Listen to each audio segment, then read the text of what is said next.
Hello viewers, আসসালামু আলাইকুম। Welcome to my kitchen. হঠাৎ করে যদি কোনো পিঠা খেতে মন চায় আর বাসায় যদি ডিম থাকে তাহলে কিন্তু এই সুন্দর ক্রিসপি পিঠাটা তৈরি করে নিতে পারবেন। এই পিঠাটা ডিম পিঠা নামে পরিচিত। এই পিঠার উপরটা কিন্তু দেখতে একদম পুরা ফুলের মতো। তো চলে যাচ্ছি কিচেনে এই ডিম পিঠাটা তৈরি করতে। এই পিঠাগুলো তৈরি করার জন্য প্রথমে আমি 2টা ডিম ভেঙে নিচ্ছি। এই ডিমগুলো ফ্রিজে ছিল, আমি ফ্রিজের ডিম দিয়ে করছি। এই ডিম দুইটাকে হ্যান্ড উইক্সে ভালো করে ফেটিয়ে নিচ্ছি। একটু সময় নিয়ে এই ডিম দুইটাকে ফেটিয়ে নিতে হবে। ডিমটা ফেটাতে ফেটাতে যখন ডিমের কালারটা চেঞ্জ হয়ে যাবে, মানে একটু গাঢ় কালার থেকে এরকম হালকা কালার হয়ে যাবে, তখন বুঝতে হবে যে ডিমটা ফেটানো হয়ে গেছে। এর ভেতরে অ্যাড করে দিচ্ছি 4 কাপ দিয়ে হাফ কাপ চালের গুঁড়া। চালের গুঁড়া ইউজ করার জন্য কিন্তু এই পিঠাটা অনেক বেশি ক্রিস্পি হয়। বাইন্ডিংয়ের জন্য এর ভেতরে অ্যাড করে দিলাম 1/4 কাপ ময়দা। ময়দার পরিবর্তে এখানে আটা ইউজ করলেও কোনো সমস্যা নেই। এরপর অ্যাড করে দিচ্ছি হাফ টিস্পুন লবণ, আর পিঠাটা একটু ফুলে ওঠার জন্য এর ভেতরে দিয়ে দিলাম হাফ টিস্পুন বেকিং পাউডার। শুকনো উপকরণগুলোকে ডিমের সাথে ভালো করে মিশিয়ে নিচ্ছি। প্রথমে পানি ইউজ করব না, শুধু ডিম দিয়ে এই ময়দার চালের গুঁড়াটাকে মিশিয়ে নিচ্ছি। যদি পানির প্রয়োজন হয় তাহলে পানি ইউজ করব। মনে হচ্ছে একটু পানি লাগবে, এই জন্য আমি অল্প পরিমাণ পানি দিয়ে এই ব্যাটারটাকে একটু লুজ করে নিচ্ছি। এটা ভালো করে মিশিয়ে নিতে হবে। ব্যাটারটা এখনো অনেক ঘন আছে, মনে হচ্ছে যে আরো পানি লাগবে, এই জন্য আমি আরেকটু পানি এর ভেতরে অ্যাড করে দিলাম আর এটাকে ভালো করে মিশিয়ে নিচ্ছি। এই ব্যাটারটা খুব বেশি পাতলা করা যাবে না, একটু ঘন ব্যাটারই হবে। আমি দেখিয়ে দিচ্ছি ব্যাটারটা কেমন হবে। ব্যাটারটা একটু ঘন, এই যে এরকম হবে। এই ব্যাটারটা যত বেশি স্মুথ করে না হবে পিঠাগুলো তত বেশি ভালো হবে। এখন কিন্তু এর ভেতরে আর কোনো লাম্পস নেই। ব্যাটারটা রেডি হয়ে গেছে।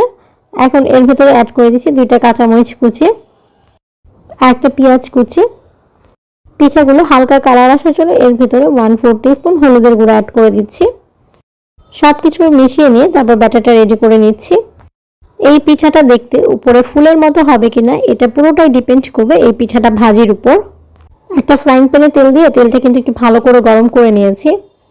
পিঠাটা বানানোর আগে অবশ্যই ব্যাটারটা এভাবে একটু নেড়ে নিতে হবে। তারপর একটা চামচ দিয়ে আমি ব্যাটারটা দিয়ে দিচ্ছি।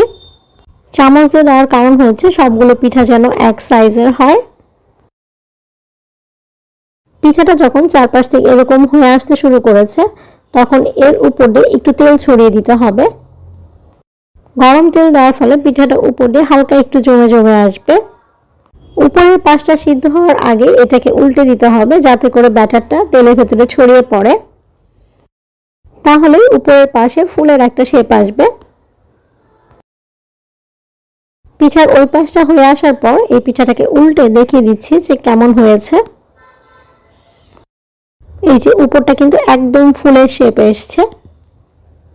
এই পিঠাটা উপরটা দেখতে ফুলের মতো হবে কিনা এটা সম্পূর্ণ ডিপেন্ড করবে ভাজির উপর। পিঠার 2টা পাশ ভালো করে ভেজে নেওয়ার পর এটাকে উঠিয়ে নিচ্ছি। পিঠার উপরের সাইডটা দেখতে যদি ফুলের মতো হয় তাহলে কিন্তু এই পিঠাটা খেতে অনেক বেশি ক্রিস্পি হবে। আবার যখন আমি আরেকটা পিঠা ভাজবো তখন ব্যাটারটা অবশ্যই একটু নেড়ে নিতে হবে। তারপর এই ব্যাটারটা আবার এই তেলের ভেতরে দিয়ে দিচ্ছি।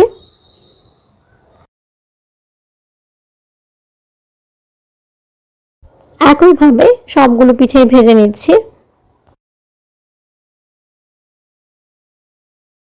তৈরি হয়ে গেল এই ডিম পিঠাগুলো। 5 মিনিটে কিন্তু এই ডিম পিঠাগুলো বানিয়ে নেওয়া যায়। এই পিঠাটা খেতে ক্রিস্পি হওয়ার জন্য কিন্তু বাচ্চারাও অনেক বেশি পছন্দ করে, আর এই পিঠাটা দেখতে অনেক বেশি সুন্দর হয়। এতক্ষণ সাথে থাকার জন্য ধন্যবাদ।